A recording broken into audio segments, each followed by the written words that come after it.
Hello, my people. My name is Engineer Sisin.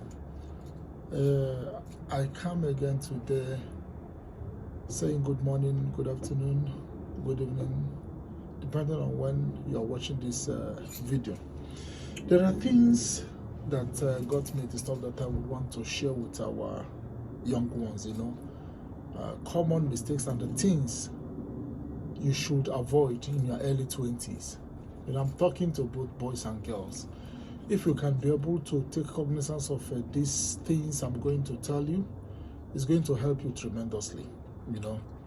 One of them is one of the biggest mistakes you can make in your early 20s come from too much talking. When you talk a lot, you talk blah blah blah blah blah. Sometimes you just talk because you felt you have freedom to talk. You talk because you know what you're talking about. A whole lot of things does happen at that stage of life, early 20s, So if you can minimize the way you talk, it will help you tremendously. Heavily, it will help you. All right, let's listen to this short clip and probably learn something from it. Listen up. It's time to be quiet because people just talk too much. I'm talking about myself. I have been labeled as a very loquacious person.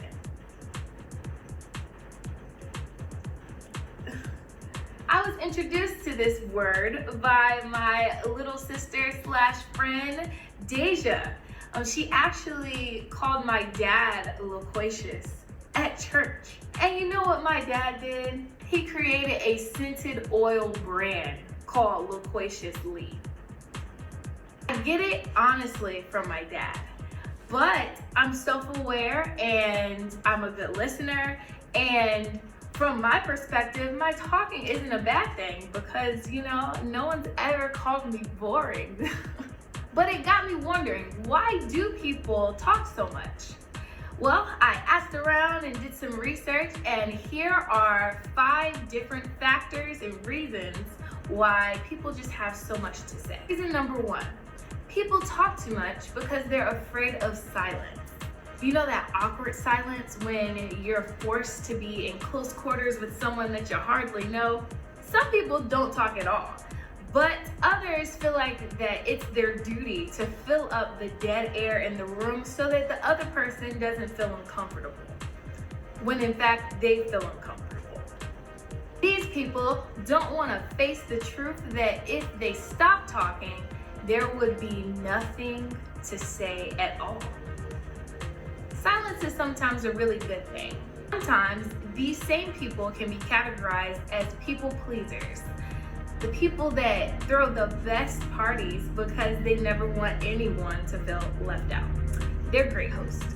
Reason number 2, some people just have a lot on their mind and they just need someone to listen to them vent, or they might implode.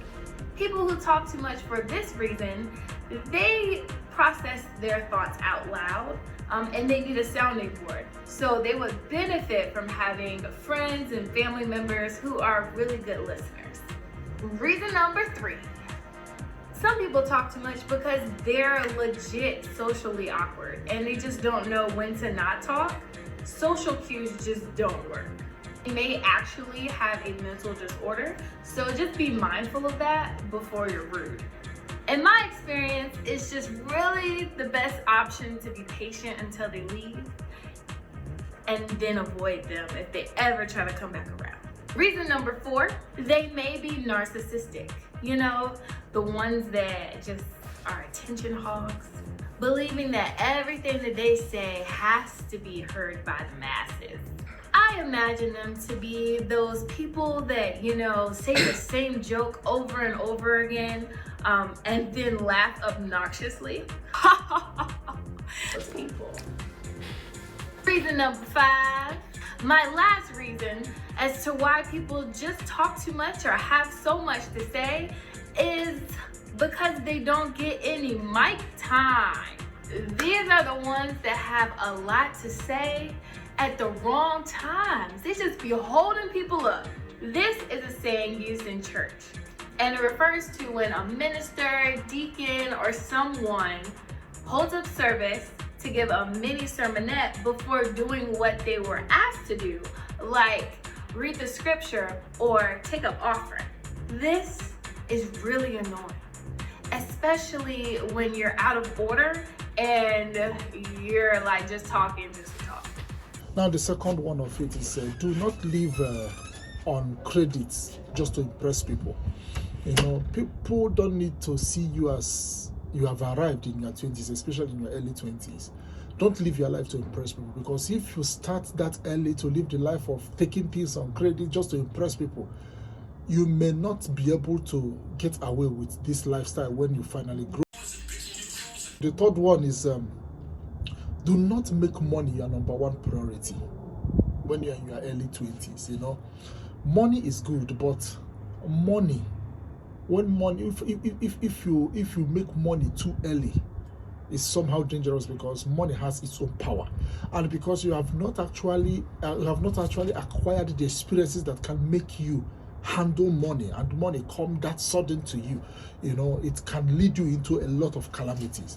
You know, the fourth one is in all you do, cooperate with people. Cooperation gives more power than confrontation. You know, sometimes somebody may do something you are not just willing to admit. You know, don't confront that person. Try to cooperate to know the reason why the person does such a thing. Just as I said, cooperation gives you more power than confrontation, especially in your early stages of life, in your early 20s. You know, the fifth one I'm going to discuss is if you want to make it big, listen, find a mentor. I remember I was at his house one day, and I was leaving, and I put my arm around him, and I used the M word for the very first time. I said, "I love that you're my mentor." And he said something to me that I didn't expect. He said, "And I love that you're mine." And that's when I realized a mentor relationship is more like a friendship. You know, you can't just walk up to a random person and say, "Will you be my mentor?" Of course. Just like you can't walk up to a random person and say, "Will you be my friend?" That's not how it works. Mentor relationships evolve because a mentor always has time for you. This is one of the mistakes that some of us made in our early 20s. Find a mentor. Be patient. Find a mentor. Sometimes mentorship is not easy. Sometimes when you want to move forward, the mentor might say, "No, hold on, slow down." And it might not go well with you, but you still need to be patient and listen to your mentor. Mentorship is very, very, very crucial if you want to go forward in life. You know. So the sixth one I'm going to discuss now is that not great ideas make great successes. You know, sometimes God might bless you with a lot of ideas. You need to learn how to work these ideas into fruition. You understand me? You know, that is one of the reasons you need a mentor, because your ideas, if not harnessed well, those ideas now will boomerang and fight you.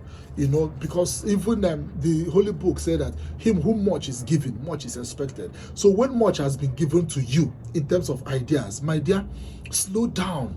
Follow it one after the other. It is good to dream high, to dream big, but don't start big. Learn to start little. The real success in life is when you start little and you start making little successes. So that little successes, as you compound the successes, they will later now metamorphose into that big dream you have. Don't launch into fighting for that big dream that you have. You understand me? So the last and not the least is, this world is too small. You must learn to respect people. You must learn to respect people. You know, because the people you meet on your way up, definitely you will still meet these people. And if they believe that they deserve to be treated with dignity and respect. So I'm going to ask you, and I'd like you to follow along with me, all right? So look straight ahead at me, and I want you to raise your hands if you believe you deserve to be treated with dignity and respect. Raise your hands. All right, all hands go up. Good response. No one volunteers to say, "Pick me. I'm the one who doesn't want to be treated with dignity and respect." I'll ask you the second question, and this time I want you to look straight ahead at me. Don't turn your heads. And by the way, if you're live streaming, you think about this. Raise your hand if you treat everyone with dignity and respect. Raise your hands. All right, most hands go up. Some people are being honest and telling the truth, saying, "Oh, I could do a better job." Especially when when you are going down. You know, do not think that because you have the strength of a man, the strength of a lion, the strength of a tiger, now you may not need people at your later age. So what I'm advising is, as you are starting your life now, learn to respect people. On your way up, respect people, because when you be coming down, you will still meet these people. Whoever you meet today, you may certainly, there is possibility, there is probability that you're going to meet that person. Even if you don't meet that person directly, you might meet that person indirectly in form of people that associate with him, his children or her children. You understand me? And the testimony that their parents have given them about you matters a lot. So when at your early stage, learn to inculcate respect. It helps you a lot. I will stop here. Hope to meet you some other time. I remain Engineer Singo. Thank you.